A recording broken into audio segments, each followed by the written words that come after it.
I always thought I had my life figured out. People in my neighborhood used to call me wise, dependable, and steady.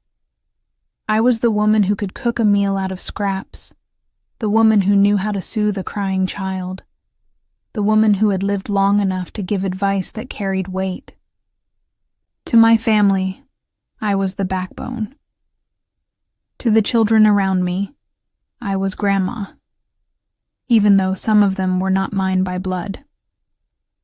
My mornings followed a rhythm. I woke before the sun, boiled water for tea, and sat by the window to watch the light crawl across the street. Children's voices always carried through the thin walls of our block.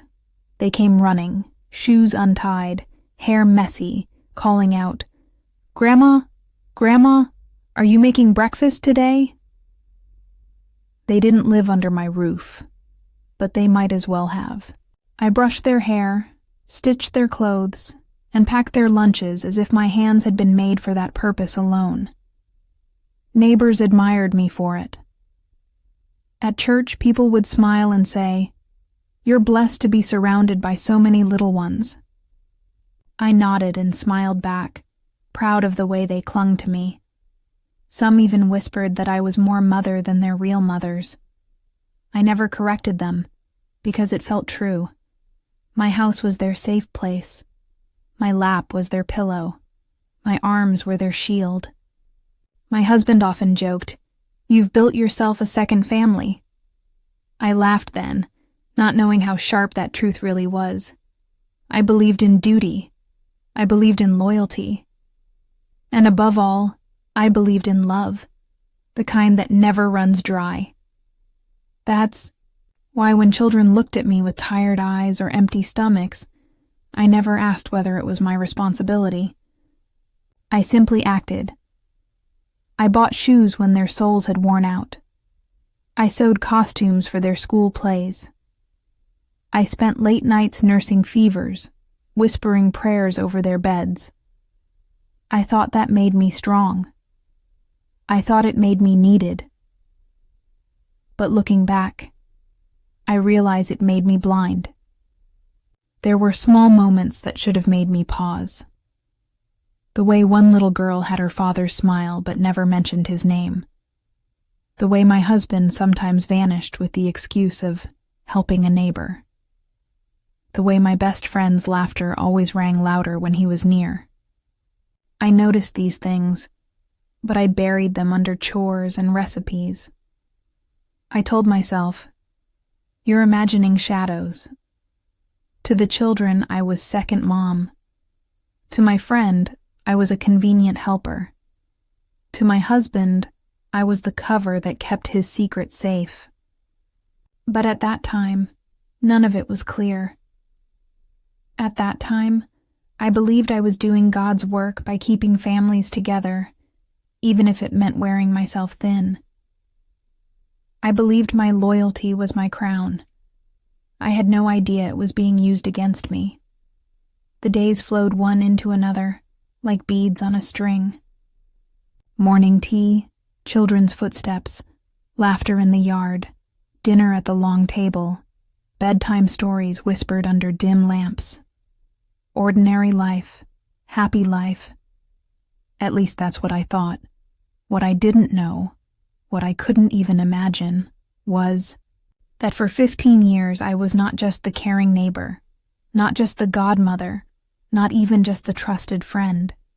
I was raising my husband's other family. That truth was waiting for me, quiet as a snake in the grass. And when it finally struck, it tore through everything I believed about love, loyalty, and family. But I'm getting ahead of myself. Before the storm came, there was warmth. Before the betrayal, there was pride. And before justice returned with sweet revenge, there was a grandmother who thought she knew everything. At first, the changes were so small I brushed them aside. A misplaced receipt, a child's innocent slip of the tongue, a knock at the door when my husband wasn't home, followed by a neighbor saying, "Oh, I must have gotten the wrong time. Little things. Ordinary things. Things I convinced myself didn't matter. One afternoon, while folding laundry, I found a crumpled shopping receipt tucked in the pocket of my husband's trousers. It wasn't unusual for him to forget things in his pockets, but the receipt was from a store across town, the same store my best friend often shopped at. The item listed wasn't his style either. A girl's pink dress, size 5. I smoothed the paper, told myself maybe he was helping a neighbor. Maybe he was being kind, after all. Wasn't he known for generosity? But then came another slip. I was sitting at the table with little Michael, spooning soup into his bowl, when he looked up at me with a mouth half full and asked, "Grandma, when is Daddy coming back?" I smiled and said, "Which Daddy, my love?" He looked at me puzzled, as if I should already know, and replied softly, "Daddy Robert." My husband's name. My heart skipped, but I forced a smile. Children mix things up, I told myself. They see men as father figures when they spend time around them. I had no reason to doubt the boy. Still, the words hung in the air, sticky and sharp. More small signs followed. My husband's work hours became bendable. He left early, returned late. Sometimes he came home smelling faintly of baby powder or carrying a story that didn't match the day of the week. I noticed, but I swallowed the doubts. I told myself, he's tired. Don't be suspicious. Don't be foolish. Yet the coincidences began to pile up. There was the time we were invited to a neighborhood gathering. My best friend Jennifer stood close by, her children tugging at her skirt. When my husband walked in, her youngest squealed and ran forward, arms wide. I thought he was coming to me, but no. The boy wrapped himself around my husband's leg, calling out, "Daddy!" The room froze for a moment, laughter covering the awkwardness. My husband chuckled nervously and patted the child's head. "Oh, kids say the funniest things," he muttered. People nodded politely, but my ears rang with the word. Then came the letters. A little note, folded in half, that fell out of my husband's wallet when he tossed it onto the dresser. I bent to pick it up. It wasn't a bill, not a list, not anything practical. Just a single line, written in a hand I knew too well. "I love you. Thank you for yesterday." Jennifer's handwriting. I stood there staring at it, my heart pounding in my chest. My first thought was to crumple it, throw it away, pretend I'd never seen it. My second thought was to storm into the living room and demand answers. Instead, I folded it neatly and slid it back where it came from. Fear, pride, and love knotted together in my throat. I told myself maybe it was innocent. Maybe it meant something else. Maybe. But deep down I knew the truth was crawling closer, scratching at the walls of my denial. Nights grew restless. I lay beside him, listening to his steady breathing, wondering whose face he pictured when he closed his eyes. I replayed Michael's slip, the receipt, the boy's hug, the note. Piece by piece the puzzle was forming, but I kept pushing it away. Because what happens when you put the pieces together? What happens when the picture is too ugly to bear? I clung to the hope that I was wrong. That all these fragments were meaningless. That my loyalty, my years of devotion, couldn't possibly have been repaid with betrayal. But as the days went on, the coincidences became too sharp to ignore. And so the question whispered at me in every quiet moment. Could I prove it without tearing everything apart? I used to think receipts were nothing more than scraps of paper, meant to be stuffed in drawers or tossed into the trash. But soon, they became my clues, my quiet witnesses, One evening, while emptying my husband's jacket, another slip of paper fluttered to the floor. It wasn't just for groceries this time. It showed a purchase for school supplies, colored pencils, notebooks, and a child's backpack. We didn't have children in school anymore. The receipt was dated on a day he claimed he had been working late. I folded it carefully, placed it in a small box I kept tucked under the bed, and told myself I was just being cautious. Still, I couldn't deny the sting. Then came a handwritten shopping list, left behind on the kitchen counter. At first glance, it seemed harmless: bread, milk, baby wipes. But in the corner, in neat letters, was a note. "Robert, don't forget Michael's shoes." My hand shook as I recognized the handwriting. Jennifer's. The whispers in the neighborhood added to the unease. Mrs. Davis, who never missed a chance to gossip, leaned toward me one morning and said, "I see Robert around Jennifer's place quite often. You two must be close." I forced a laugh, waved it off. Inside, I was crumbling. I began to notice more. A wallet photo tucked behind his driver's license. Not of me, not of our family, but of Jennifer's children. He explained it away as, "They're like nieces and nephews to me." But why carry it hidden, like a secret pressed flat behind the plastic? Piece by piece, my quiet box under the bed grew heavier. Receipts, notes, scraps of paper with her handwriting. I started writing dates in a small notebook, recording where he said he was, and where I knew he had been. At first I felt guilty, like I was betraying him by doubting. But each entry made the guilt fade and the dread sharpen. The worst part wasn't even the betrayal itself, it was the children. Little Sophia would curl up in my lap and whisper secrets only a child could imagine. "Grandma, you're the best. I wish you were my mommy." Her words filled me with pride, but also confusion. Why wish for me when she already had a mother? Unless deep down, she felt the tug of divided loyalty she couldn't explain. Michael, sweet boy, would reach for my hand on the walk to church, calling me second mom. His love was pure, untainted.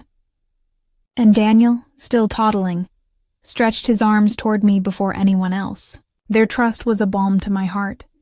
And yet, the more I loved them, the deeper the knife twisted, because each scrap of evidence whispered that these weren't just children I cared for.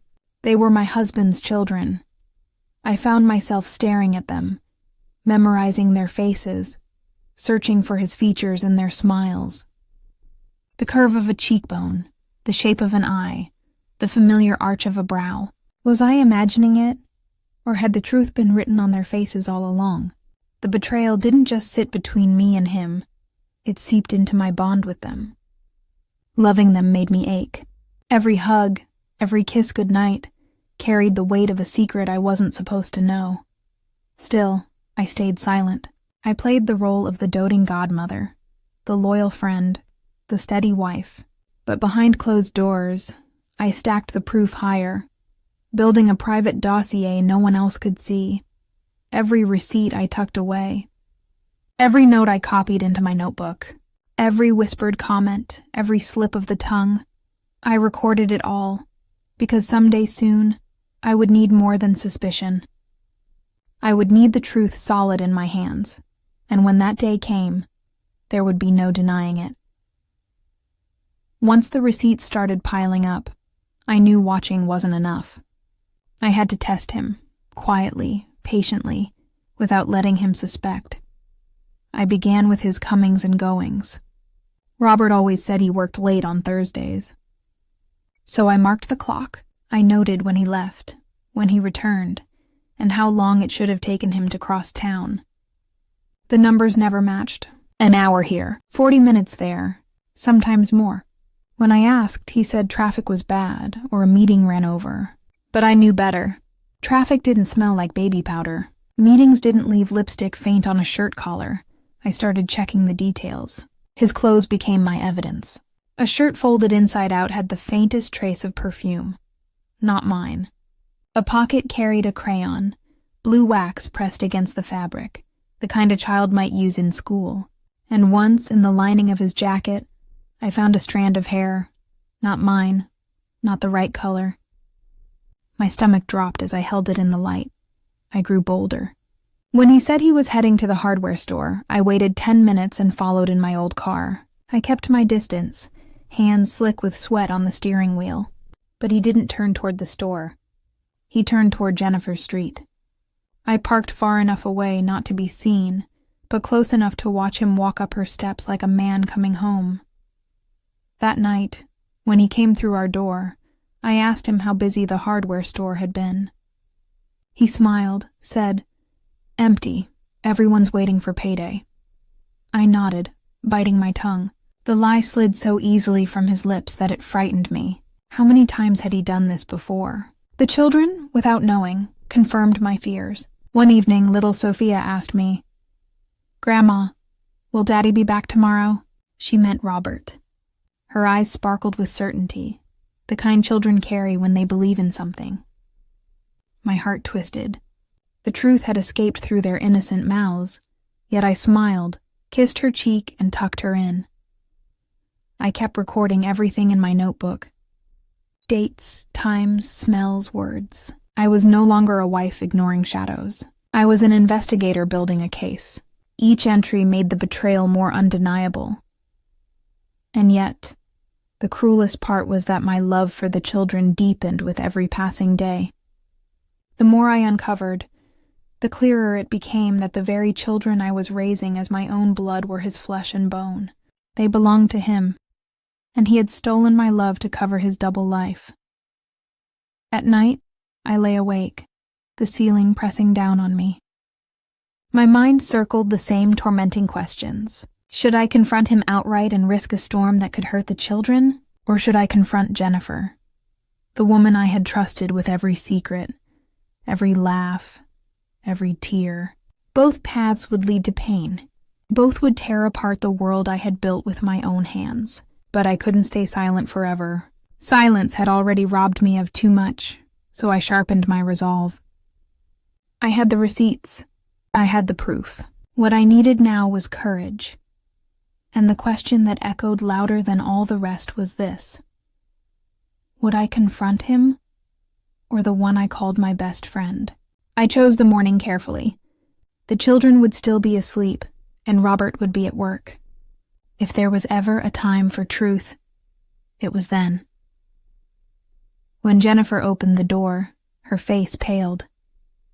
She must have seen something different in my eyes, something colder than the smile I used to wear.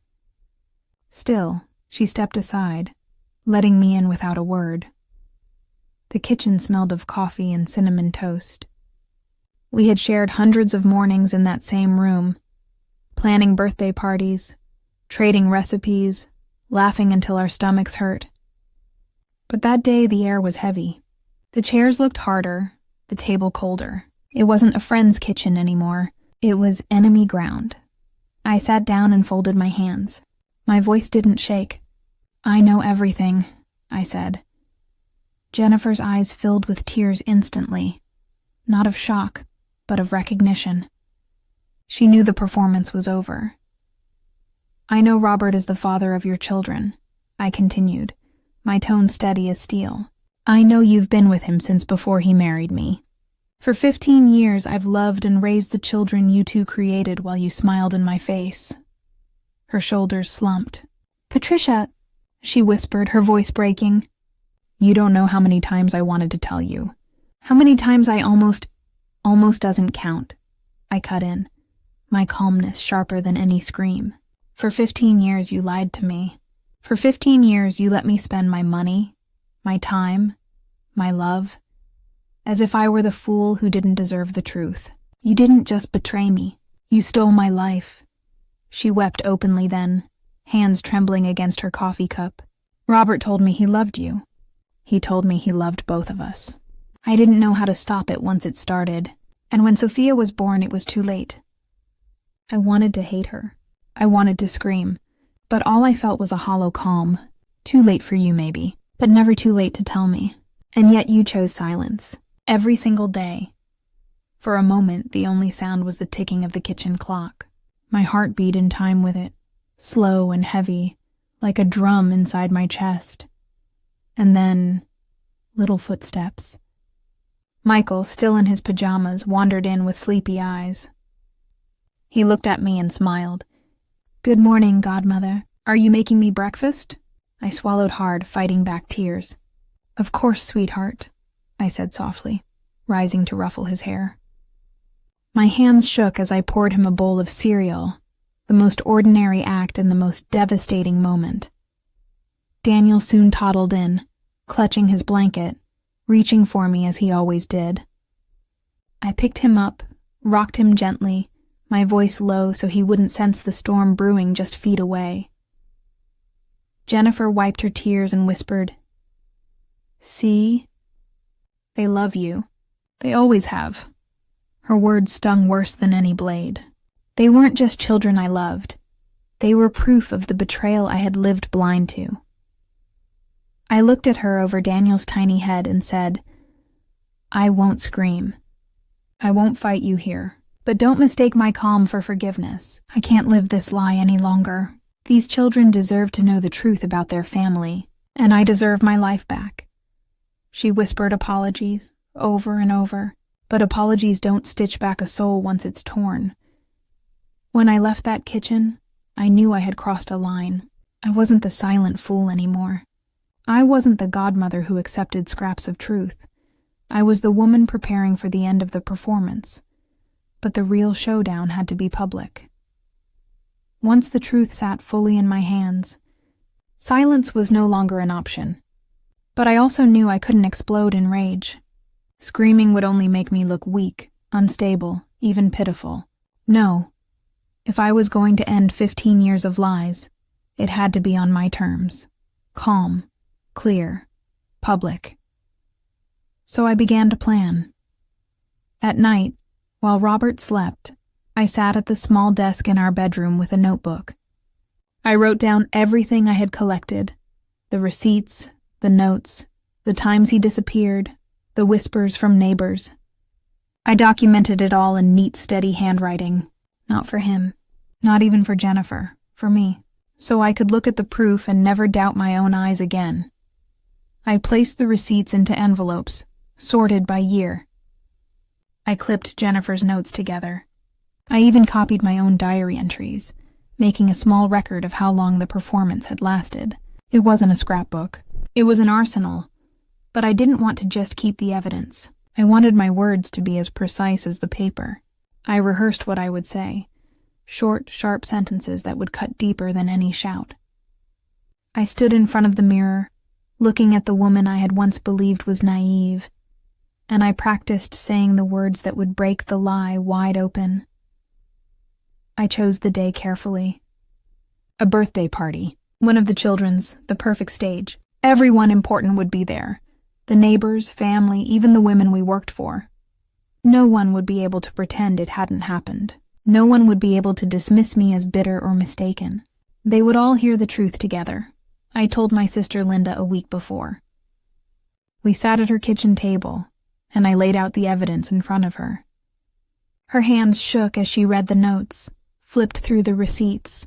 When she finally looked at me, her eyes were wet. "How have you carried this alone for so long?" She whispered. "I don't know," I said. "But I can't carry it silently anymore." She gripped my hand.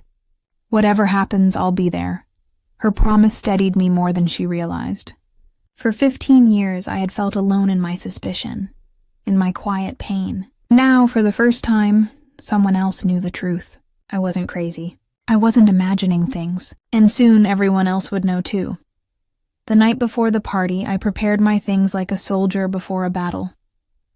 I laid out my most dignified navy blue dress, the one I had worn to weddings, church events, and holidays. It wasn't about beauty. It was about standing tall, looking strong, showing them the face of a woman who could not be broken.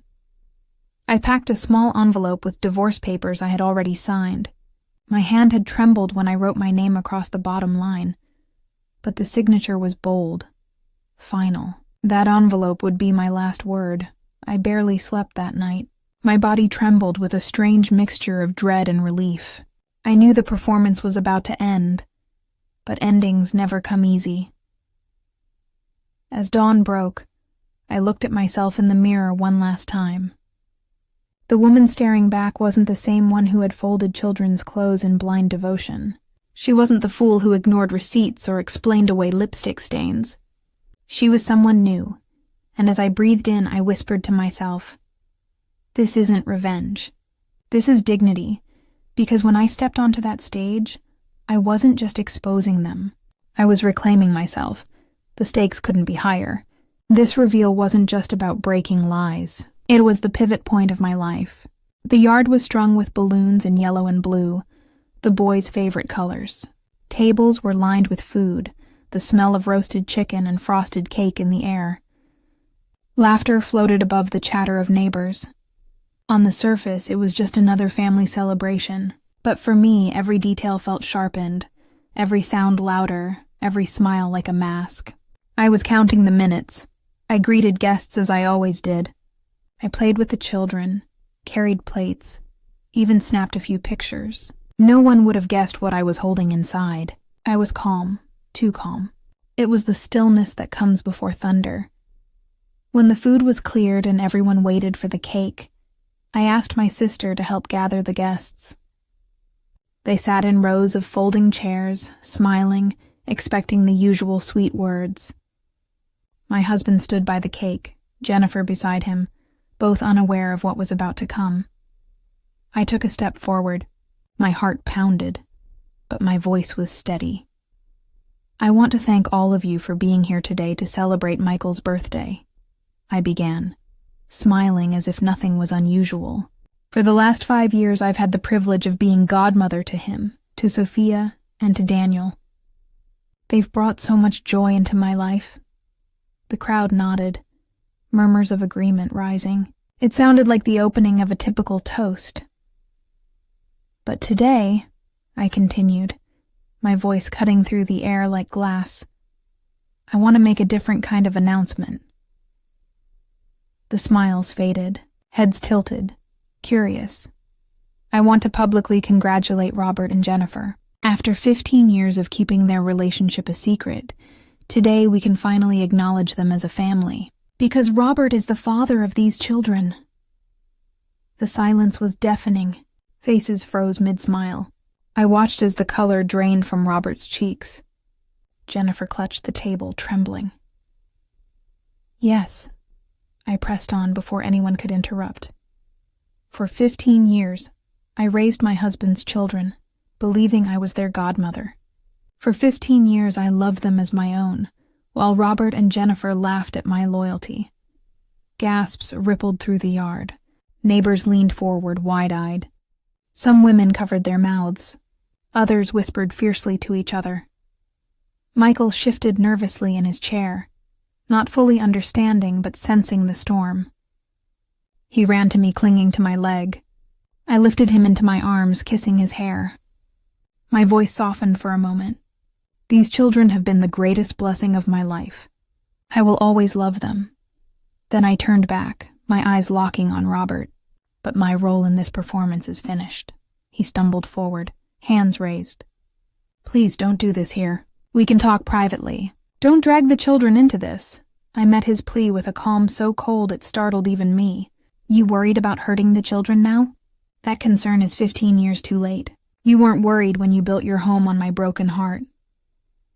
I reached into my purse and pulled out the envelope. "Here," I said clearly, so every guest could hear. "These are divorce papers, already signed. The only thing left is your name." Robert's hands shook as he took the envelope. He didn't open it. He only stared at me, stunned by the woman who no longer bowed to him. Turning to the crowd, I lifted my chin. "I deserve a life without lies. And I will have it." The party unraveled in stunned silence. Some guests slipped away, others whispered. My sister stood firm at my side, steady as an anchor. I walked out of that yard knowing the lie had shattered for good. But as the cool air hit my face, one thought cut through the relief. Walking away didn't mean walking free. That night, I didn't return to my house. I carried only a small bag and followed my sister Linda home. Her kitchen light glowed like a lighthouse when everything else in my world felt dark. I sat at her table, still in the navy blue dress, still trembling from what I had done. Linda poured tea, slid it across to me, and simply said, "It's over." But endings are never that clean. The days that followed were filled with silence heavy enough to crush me.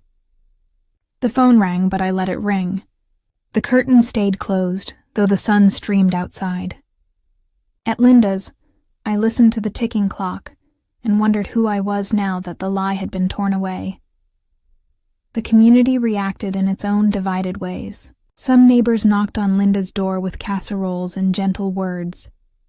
Mrs. Herrera whispered, "We wondered for years, but we didn't want to interfere." Others avoided me altogether, slipping down side streets when they saw me coming. Pity hung in their eyes. Some gave me sympathetic smiles, as if I were a widow instead of a wife who had chosen to walk away. One woman at church pressed my hand and said, "You're brave." Another shook her head and muttered, "I would have kept the peace for the children." Their judgment slid off me like rain, but each left a trace of chill. Robert came by 3 times in the first week. The first time he knocked until Linda opened the door and told him to leave. The second time, he waited outside for hours, hoping to catch me on my way out. I didn't give him the chance. The third time, I decided to face him. He stood on Linda's porch, suit rumpled, face drawn. "Patricia," he said, his voice thick, "we don't have to end this way. I can leave Jennifer. We can start fresh somewhere else. Please." I looked at him, really looked, and saw not a man begging for love, but a man desperate to protect his comfort. "You had 15 years to make a choice," I told him. "And you made it every single day. I've made mine now. It's too late." His shoulders slumped, his hands falling helplessly to his sides. For a moment he looked small, almost childlike. But my heart no longer bent toward pity. I closed the door. Jennifer came too. She arrived pale and thinner than I remembered, her eyes swollen from tears. She asked for 5 minutes. Linda hovered close by as I agreed.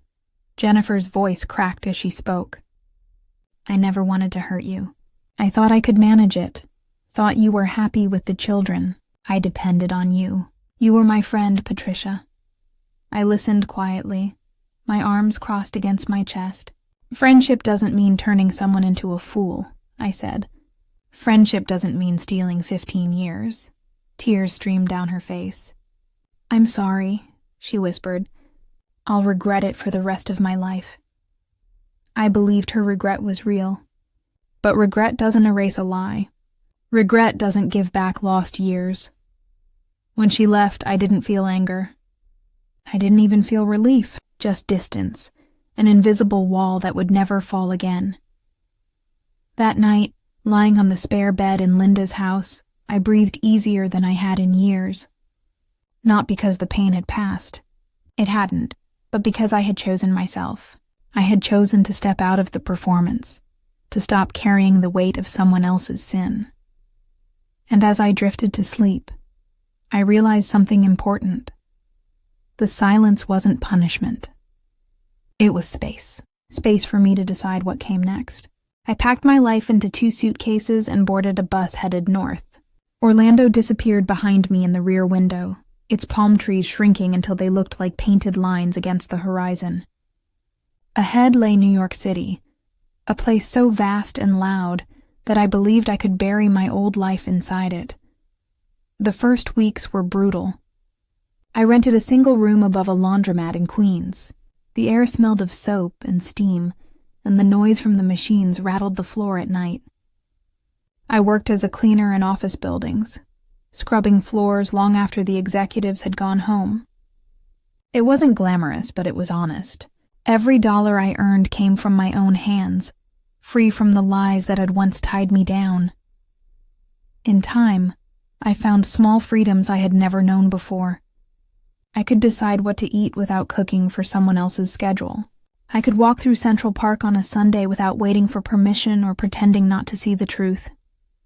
I even enrolled in evening classes at a community college. Sitting in a classroom at 50, notebook open, I felt both foolish and proud. My world was expanding instead of shrinking. Then the letters began to arrive.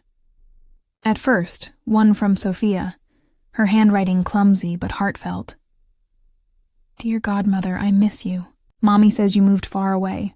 Uncle Robert is sad. Please don't forget us. Love, Sophia, I cried, holding that page. My tears stained the ink, blurring the words. But I could still feel the love pressing through every line. A week later, Michael sent a drawing of a house with stick figures holding hands. He had labeled them: Mommy, Daddy, Sophia, me, Daniel, and you. Even though my world had been torn apart, in their eyes I still belonged. Those letters became my lifeline. Each envelope was proof that love doesn't vanish just because trust has been broken. I would read them at night after long shifts, whispering prayers over each child's name. Betrayal had destroyed my marriage and my friendship, but not the bond I had built with those little souls.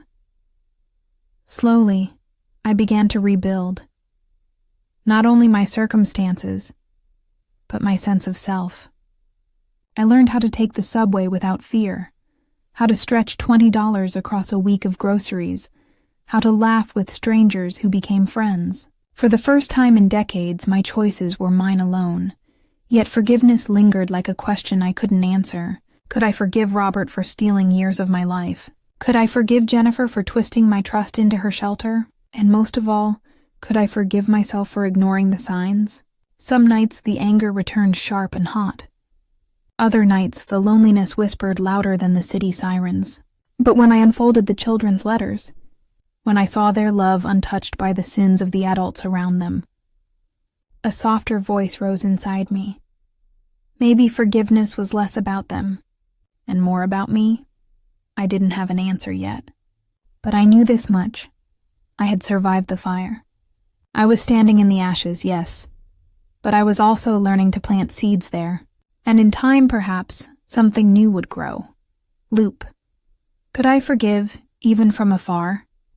Years passed, and the woman they once whispered about as broken became someone new. In New York, I rose from cleaning hotel rooms to managing them. Later, I stood at the head of meetings where people respected my voice, not because I was someone's wife or someone's helper, but because I had earned that place myself. Financial stability followed. A modest apartment of my own, savings in the bank, and the quiet confidence of knowing I could pay my bills without depending on anyone. Those simple victories meant more to me than gold. They were proof that my worth had never belonged to Robert, Jennifer, or the lies they lived in. The children grew too. Our bond carried on through letters, visits, and small acts of love that distance could not erase.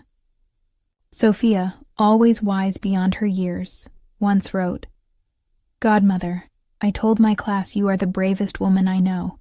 You walked away when it hurt the most, and you built a life that made you proud. Those words sank deep. For so long I thought my story was only about betrayal and survival. But in their eyes, I had become something greater, a living lesson that courage is stronger than deceit. Michael found his way in studies. Daniel sketched the world with his gifted hands. David grew with stories of me he had never forgotten, and through them, I saw my truest revenge unfold. Not revenge in the cruel sense, but revenge as reclamation. Every success, every smile free of lies, every boundary I defended, these were my answers to the pain they once thought would silence me. I learned that revenge didn't need to destroy others. It needed to rebuild me. Sweet revenge was not about their downfall, but my rise. It was about showing that the woman they had underestimated could take back her dignity, her future, and her peace. Now, when I look in the mirror, I see someone who chose herself over comfort, over fear, over the easy lie of staying. I see someone who refused to be defined by betrayal, and instead chose to write a new story with her own hand. And perhaps that is the greatest legacy of all. Not the suffering I endured, but the life I built because of it. A life of strength, independence, and love, on my terms. So if you hear my story and feel your own pain echo in it, I want you to remember this. You are not trapped by what others did to you. You are not defined by the years they stole. Your revenge, your justice, can be as simple as living well, as bold as choosing yourself, as powerful as refusing to be silent. Because in the end, justice is not always delivered in courts or punishments. Sometimes justice is simply reclaiming the life you were always meant to live. If this story touched you, share your thoughts below. Have you ever had to choose yourself over family? I'd love to hear your story. And if you want more true stories of resilience and emotional twists, don't forget to like, comment, and subscribe.